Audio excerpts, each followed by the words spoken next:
Le coup de projecteur de l'éclaireur, Pascal Clairotte avec vous. Je reçois aujourd'hui Declan Hill pour parler de corruption dans l'olympisme.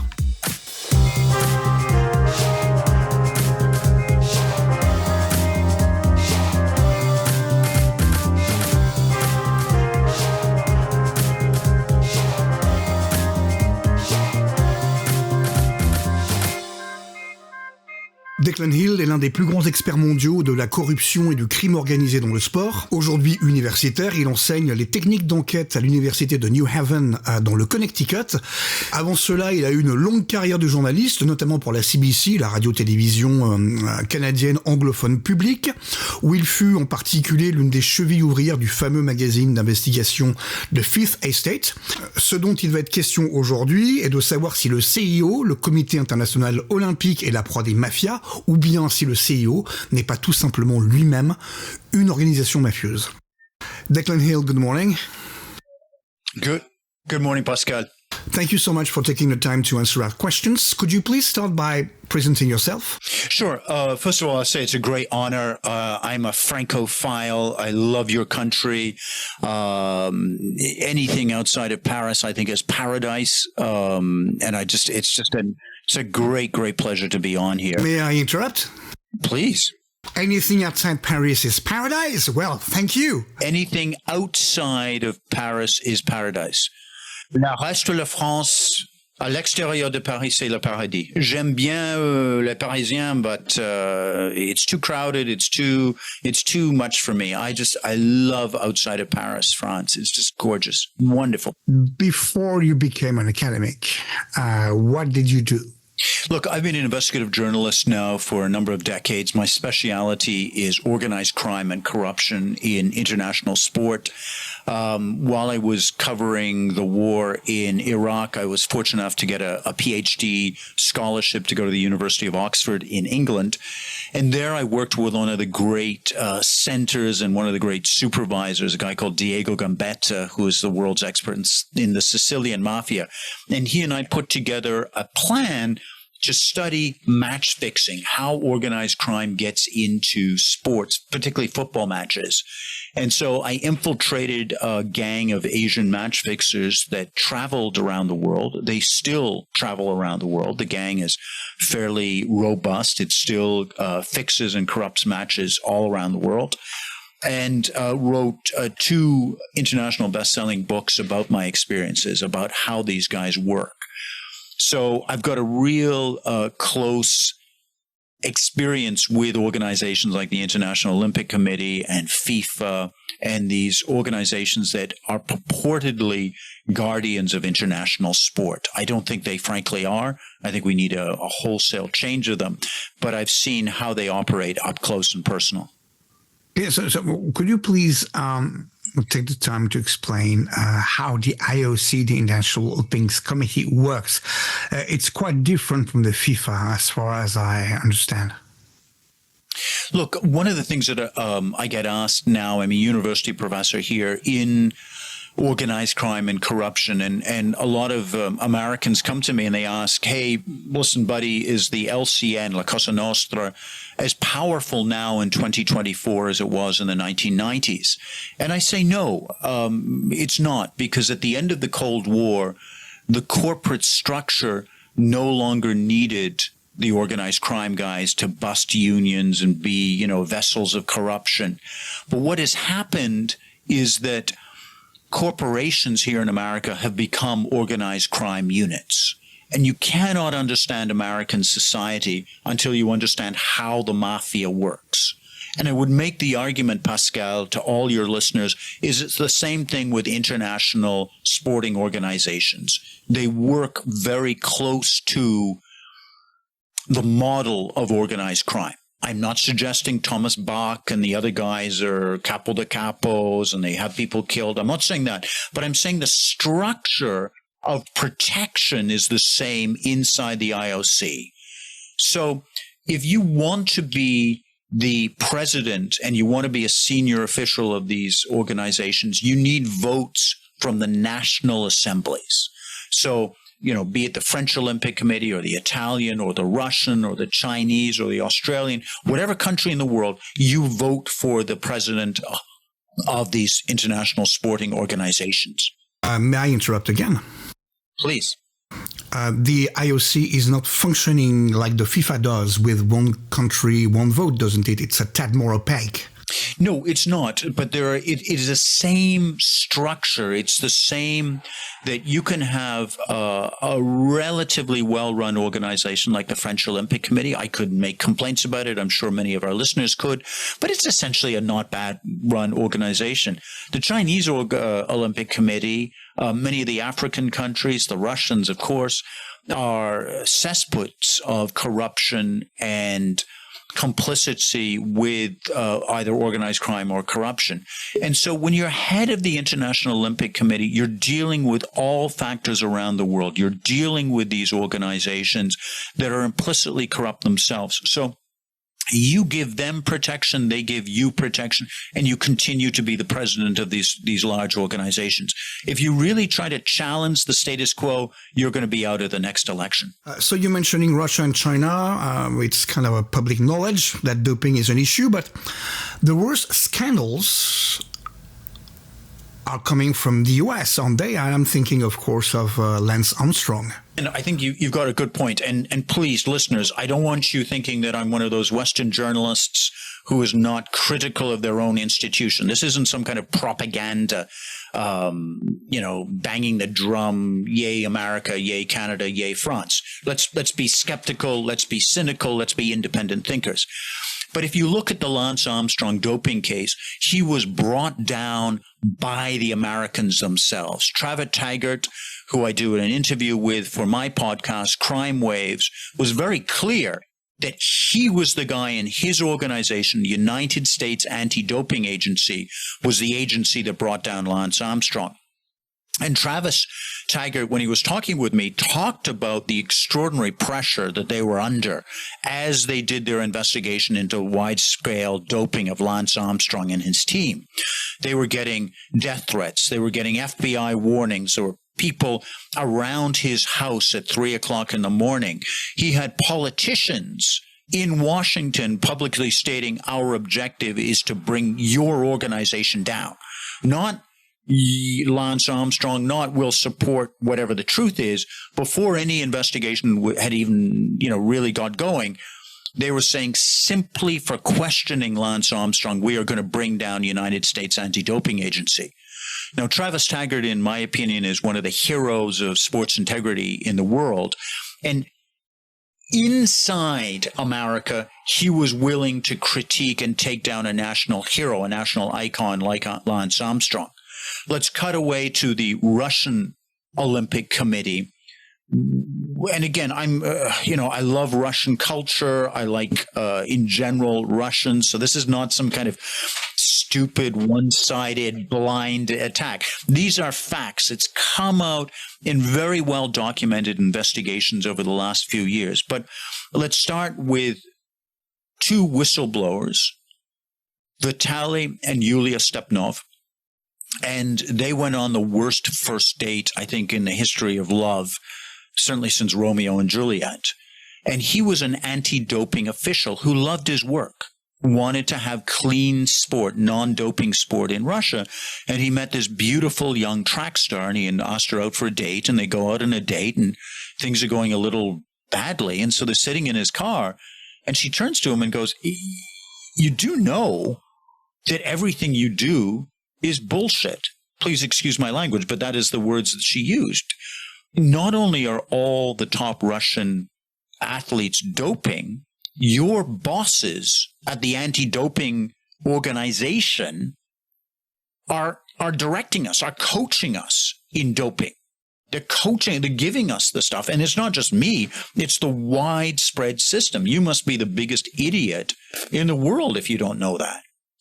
So romance was romance, and a couple of months later, these guys got married, and then they decided to do their own investigation into the widespread scale doping in Russia, endorsed by the anti-doping agency. So the anti-doping guys were the very people who were corrupting and subverting their own system. There were people inside Putin's Ministry of Sport that were aiding and abetting the doping. And effectively, they showed that if you wanted to be a high-level Russian track star, you almost had no choice but to take the dope. It was a really systematic system of doping that went from the Minister of Sport on downwards.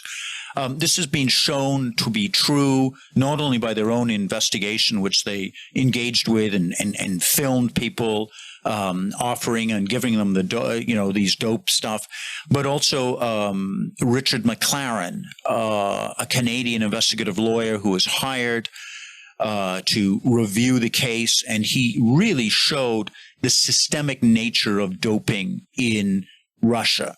What we're seeing now in the 2024 Paris Olympics is those same people, USADA, McLaren, a number of people saying similar things are going on with the Chinese Olympic team, specifically the swimming team. There have been so many doping infractions by the Chinese swimmers that real questions of the credibility of the Olympics are coming in to question. So, again, I want to emphasize for our listeners, I'm not some stupid anti-Russian, anti-Chinese propagandist. But when you look at the facts, when you look at the robust investigations and the difference between an agency like United States Anti-Doping Agency and what the Russians and Chinese are doing in this field, it is stark. It is day and night. But let's go back, if you will, on how the IOC actually works. I've met a couple of its members, and they've been claiming that, well, look, I mean, the IOC has the same structure and works exactly like Interpol. Well, look, I think any organization that compares themselves to Interpol is in really dangerous territory. Interpol, as you know, is headquartered in Lyon, France, and it is a disaster. It is a walking, talking disaster. The president of Interpol was kidnapped and disappeared by his own government, the Chinese government. He flew back to his homeland for a holiday, and he was promptly arrested, detained, disappeared for months on end. I mean, months on end. And the Chinese government refused to give any information as to his whereabouts or what had happened to him to the International Police Agency, Interpol.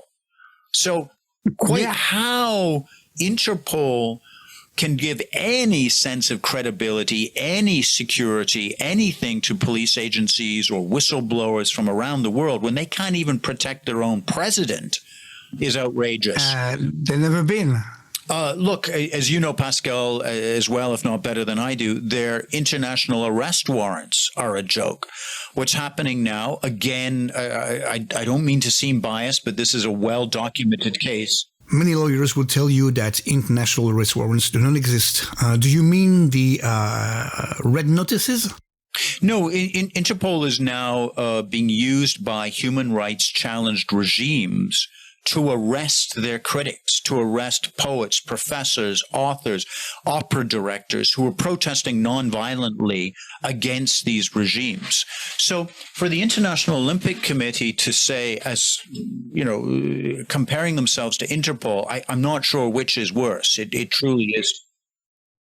Now, what I'm saying is that what these IOC members told me is that from a purely legal statutory point of view, the IOC is a intergovernmental organization which functionment is comparable to Interpol. Brother, sorry, where are you going to with these questions? Do you want an explanation of how the IOC works in practice, or do you want to discuss how it works in how its official governance is set up? Because I have another point I'd like to make about that. So what I'm talking about here is informal governance. And that is the thesis that Diego Gambetta brought out about the mafia, is that you have formal systems of government. Obviously, in France, you have the député, you have the president, you have the prime minister, and that's the formal structure and the formal system. But inside any institution or organization, again, as our listeners know, is the informal power system and structure. And one of the things I'd like to highlight is the genius of the Dassler family. The Dasslers were the guys that founded both Puma, but particularly in this context, Adidas. These are the German shoe companies Their father was a Nazi. And in the 1950s, they began this great rivalry. You cut along to the 1970s and the arrival of one of the geniuses of modern sport, the grandson of the father, who, by the way, designed shoes for Jesse Owens at the 1936 Olympics. So like many great stories, it's got complex, details in it. But it's a really, really interesting story, the Adidas and Puma rivalry. So the CEO of the back in the 1970s, looked at these international sporting organizations, be it FIFA, UEFA, International Olympic Committee, and he said, we've had enough of these agencies, these organizations making decisions which affect us as a company. We are going to direct those those organizations to help us, Adidas. And so began a campaign in the 1970s and 80s to place high-level executives trained by Adidas into the International Olympic Committee and FIFA. You could contrast it with a spying agency, and I don't want to suggest that Adidas was doing anything illegal, but the plan was that you gather up young executives, you train them in how to, talk, speak, drink wine, move in that way, and then you place them candidates in these large international. And it did so thanks to Juan Antonio Samaranch and our own national André Guelfi, Dédé La Sardine. Let's discuss a bit about this duo, which has had a lasting impact on the IOC.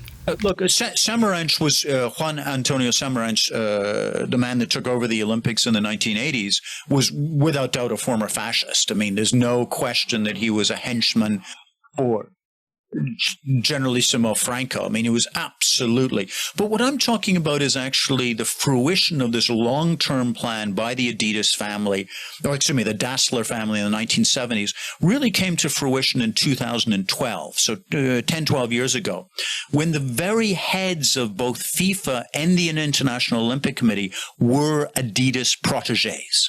So Sepp Blatter and Thomas Bach were both identified by the Dassler family back in the 1970s. They received training, they received backing, they received education, really. And I remember going to see Blatter at his heyday when he was, running FIFA, and he was a consummate diplomat. I've met Thomas Bach in Lausanne, and it's very much the same thing. You may dislike what these guys do.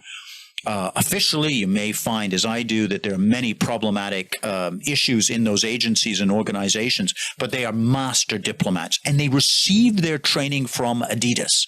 So again, to return our listeners to informal governance, when you visit the IOC, when you visit FIFA, you have the impression that these are the houses that Adidas built. You walk into their hallways and corridors of power, and you'll see Adidas paraphernalia, Adidas slogans, Adidas trademarks all over the wall. And it's in the air that they breathe is the power of Adidas. And again, you want to speak about the formal structure of International Olympic Committee. You're absolutely right to do it, and you sound like an expert, Pascal. What I'm talking about is the informal nature. I am not. Sorry, you're not an expert, or you're? I'm not an expert at all. So when you have that soft power influence, it's in the oxygen of the air when you walk around these organizations that Adidas is the beating heart of much of their decisions, much of their work in there, and the power that Adidas has that's being linked to the Olympic movement has been around since the 1956 Olympics. And if you're okay with this, Pascal, I'll describe what happened at the 1956 Olympics, because this is... Please go ahead, by all means. Sorry, I'll tell the story briefly because it's history, but it is the beginning of the sports marketing world. Remember, we're talking about the Dassler family. The father was a Nazi, designed shoes for Jesse Owens at the 1936 Olympics, passes his family down to these two brothers who promptly have a blood feud, a rivalry. One sets up Puma, the other one sets up Adidas. And the grandson, the man who will transform the International Olympic Committee and FIFA, goes as a 21-year-old to the Melbourne Olympics. And there's a famous telegram, which is still on the headquarters wall of Adidas, saying, your son has gone crazy, call him back immediately. Because what this 21-year-old young man has done is he's wandering around the Melbourne Olympics handing out Adidas tracksuits, shoes, saying, hey, you know, do you want some shorts? And he just hands them out. And the local company representative says, we don't do that. We sell these guys their stuff. And so there's a mass tension between the local company and this young son of the president who's been sent out there to gather experience. And he's about to be called back by his irate father for wasting all this money when Time Life, the American photographic magazine, comes out with an iconic photo, which is the final of the 100 meters final at the Olympics as the guys cross the string, you know, that shows it. And of the 8 runners competing in that final, 7 of them are wearing Adidas shoes. From then, Adidas just skyrockets. That one photo of these guys wearing shoes that they were given by this 21-year-old son skyrockets.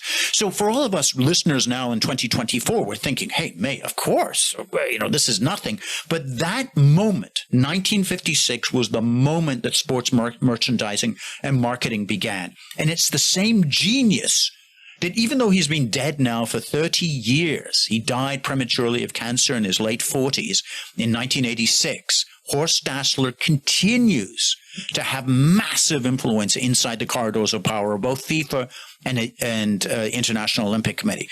And if there's any listeners who want the International Olympic Committee to respond better to human rights issues, to anti-doping, to whatever the issue is, you should be writing to Adidas. Because Adidas is the organization that actually controls much of the International Olympic Committee. Adidas was French at some point, didn't she, with Bernard Tapie?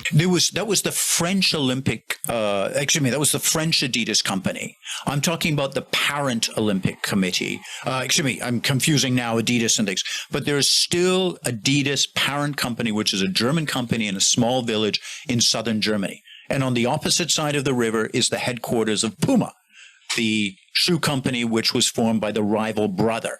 And that rivalry is only now beginning to be overtaken by the American giant Nike. However, I'm just merely bringing that story of Adidas and how powerful they are inside International Olympic Committee and FIFA to show you the soft power that goes on in these companies. These organizations. This is the informal beating heart of many of these organizations. Well, you've seen that the Winter Olympics 2030 were granted to the French Alps, no other competitors. Do you actually mean that Adidas and any other sponsors do actually have the power to make states spend their taxpayers' money for Olympics that never paid for themselves? I understand your question. So two issues. One is that there are many rivers flowing through the International Olympic Committee, and I'm merely showing your listeners one particular river of power, which is the river of money that comes from the sponsors and specifically Adidas. And the fact that Thomas Bach started and was trained and educated as an Adidas executive, very deliberately to be placed in that organization, is no small power to have.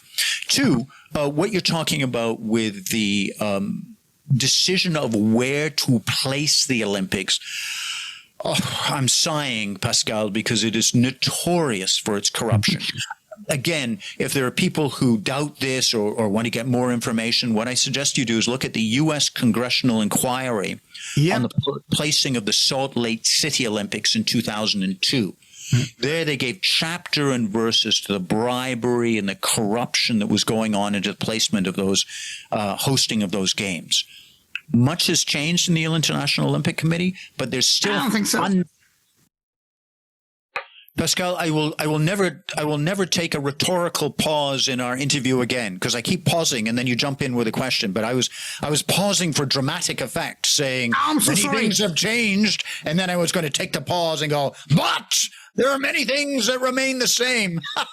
Don't pause. You're right. Don't worry, my brother. No worries. What I was going to say was that the corruption in the hosting of the Olympics carries on. Just last year, the head of the Brazilian Olympic Committee was indicted for 30 years. There was so much corruption around the Rio de Janeiro Olympics. Our colleagues, investigative journalists in Brazil, we were talking, and the corruption there mounts into the billions of dollars, absolute billions of dollars.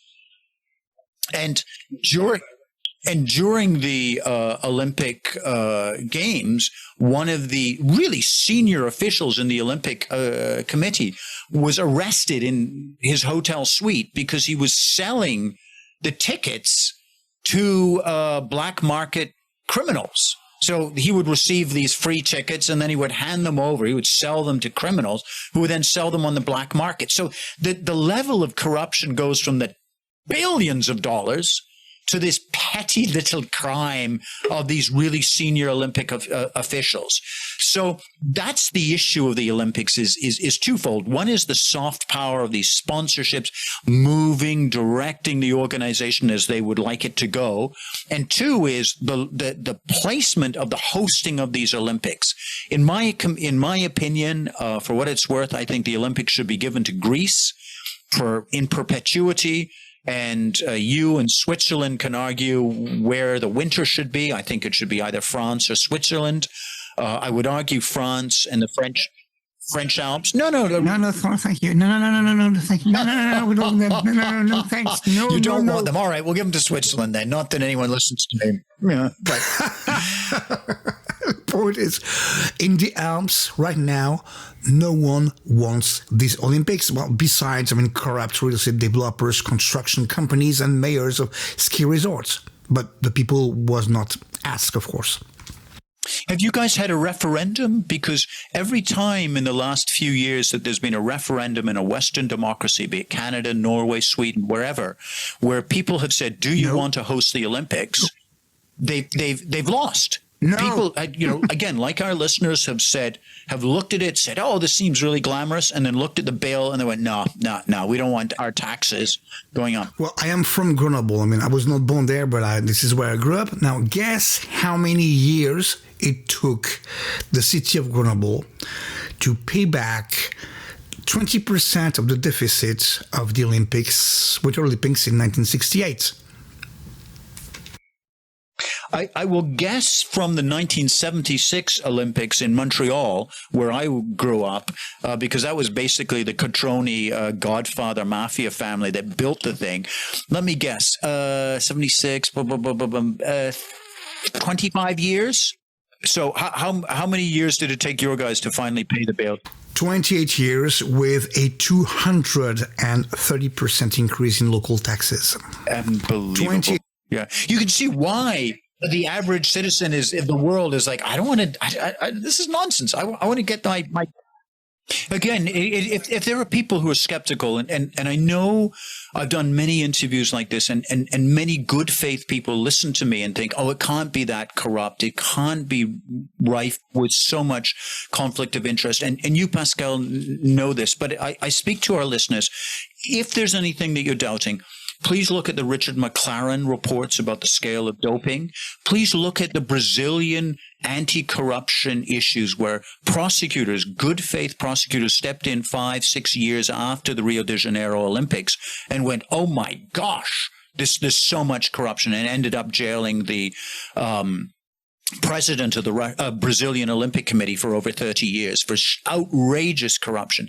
I would also draw your attention, if you don't mind, because it's very much fore and center to Olympic boxing. I won't touch the gender scandal that's going on now between the women and things, but I will say that Olympic boxing for decades was run by the world's second largest heroin trafficker that have been around there for decades. I remember for a very brief time, I was brought in by the World Anti-Doping Agency and the International Olympic Committee. Things were so bad, they even brought in an outsider like Declan Hill. And I remember meeting many of these executives personally. And Pascal, you just have a feeling of these guys. One was a very close friend of Silvio Berlusconi and spoke lovingly of the parties that Silvio Berlusconi used to give to his aides and friends. I'm like, what? The orgies? What are you talking about, man? Like, it's that fin de régime, that sense of corruption and complicity, that soft, decaying grayness that suffuses that organization. No dramatic pause there, by the way. I'm just saying that now. No. Glad I did not mess your flow this time. Actually, can I share another anecdote about what it's like inside the International Olympic Committee? So again, I was, because I infiltrated mafia groupings that were traveling around the world, at one point, the IOC, so they accepted me into the gang. They did not know that I was wearing a hidden camera and recording devices as they were meeting. Yeah, so I wrote my book, Comment truquer un match de foot, which is the French translated. So the fix. So that was me on la piste of how these guys traveled around the world and fixed a number of the guys on the Ghanaian national team during the World Cup. So I show what they were doing and their methods of operation. So that was my book. And because of that, because of the nature of sports gambling, I remember being brought to Lausanne to speak about the dangers of match fixing, the dangers of organized crime coming into international sport. And I remember it was at one of these fancy hotels right beside the lake in Lausanne. I was there. I did a video of a very famous mafia guy talking about how they fix games and what they did and the tactics they used when they were approaching the athletes. And I remember the end of my session, all kinds of officials came up and shook me by the hand. Said, oh, yes, this is a terrible problem. We must do this. And this is how we must, we must forever protect and clean sport. And at that moment, Pascal, to the doors, the swinging, rotating doors of this 5-star hotel in downtown Lausanne came the CEO of one of the international combat sports. And they pull up in 3 armored plated 4x4s. And the guys come out, they're about 18 inches away from the door. So it's very difficult for a sniper to shoot them. And they come in and they're wearing long black overcoats and they're clearly carrying guns and they're guys with shaven heads, huge boys. And the mob's arrived. The mob has arrived. And at that moment, I remember looking at the room and there wasn't a single person standing next to me. Up until the moment then, they'd be, oh, yes, we must fight the fight to keep sport clean. And as soon as this mob arrived from one of the combat sports, everybody fell quiet, of course. Yeah, and look, like these, and this was just the mobster stuff. And you remember we were talking about the old sport. I'm not laughing at you, Pascal. I'm laughing at the situation because you're absolutely right. And I'm giving your listeners a sense of being in those rooms with the International Olympic Committee members. And when there's no risk, everyone is like, oh, yes, Declan, we support you. We're behind you. And as soon as those guys came in, the Russian boys arrived. Whoa, I was the loneliest man in the room. Declan, thank you so much for your time.